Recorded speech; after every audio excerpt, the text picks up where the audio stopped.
Hello, welcome to the story behind the words. My name is Prince Speaker Jr., and I'm your host. Here to break down the personal story behind my writings. In today's episode, we will discuss my poem, Nana. Then, then I will discuss next week's episode. So let's get into it. I'll discuss this poem which I wrote some time ago. It's by my grandma, a very emotional poem. It details my grandma's personal life, a little bit of it, not too much. The most of these talked about the day she died and what I did during the summertime and how I responded to it, her death. First, before I discuss the poem in greater detail, I would talk about I would read the poem Nana 760 years ago. Nana lost faith with the earth. Well, I passed away. More particularly, in the stroke. Nana's life is lived by ups and downs. They went around, stomach as they come, striking well, but Texas eye has stayed to tell, not to share, but to inspire. And those lives were harder than mine. One day, a mind of mine said, scream shot me. The day she died, she made her bed with God.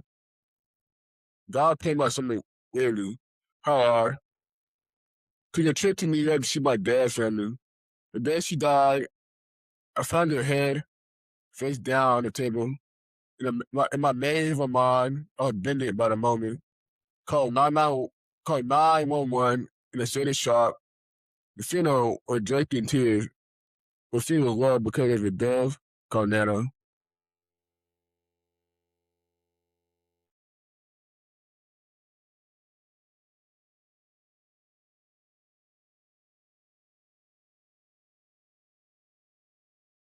the first sentence, I talked about why she died. She died from the stroke. I learned that 4 days after the fact, after she passed away. The day she died is sad for me. It's an emotional roller coaster.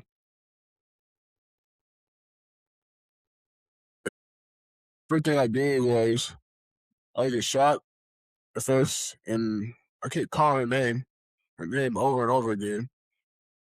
Until then I decided to call 991. Then I called my mom,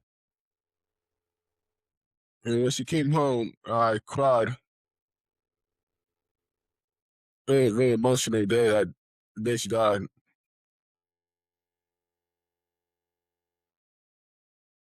And it happened in the day sometime when I was 17. Even before I graduated high school, before I started my senior year of high school, she didn't get a chance to see me graduate. And that was a disappointing thing for me. And overall, it was disappointing because in my life anymore. Talking about her personality, she was stubborn, very stubborn person at times. She was strong because she endured a lot in her life. And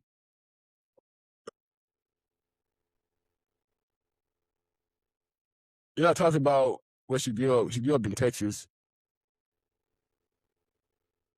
Texas is far away, very far from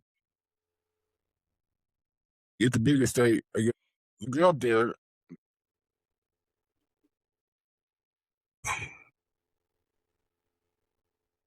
I don't know too much about her childhood, but I know she grew up different than I did. And when she was young, she had a child, and eventually she moved to Washington State. She had non-trading altogether, and the baby in the family is my mom. She was the last born. She was born last, and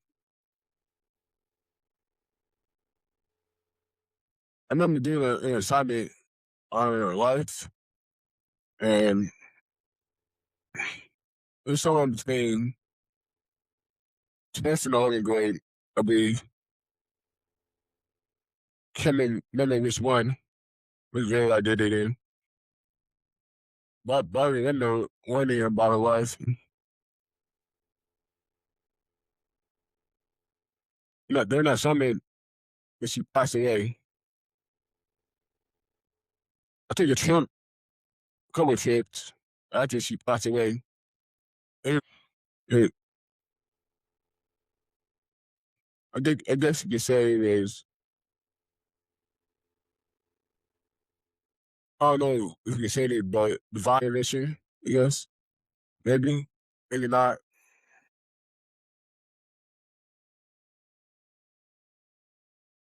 But it was an escape for me and the distraction from my house at the time. Sad and heartbroken. So we were patching. I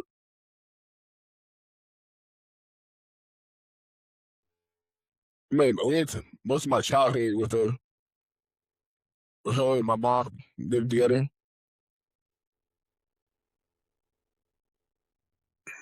Prior to that, when I was younger, she got a first stroke.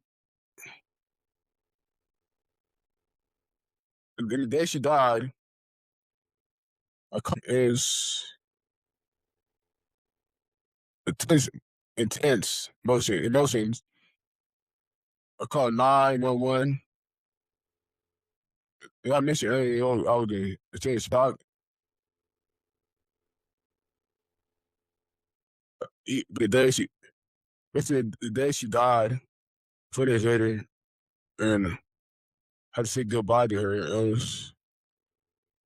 It didn't feel good at all.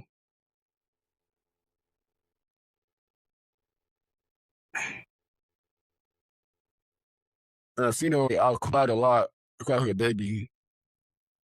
Uncontrollable emotions coming from my face. For me, it hurt. Or because, dude,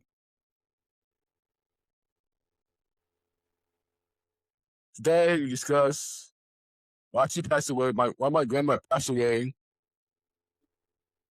my personality, and what happened after she passed away, and then she passed away. If you're interested in my podcast, you can listen to it on Spotify and YouTube. Thank you for listening to the story behind the rose. Stay tuned for next week's episode as we discuss my management of the world of the planet. See you.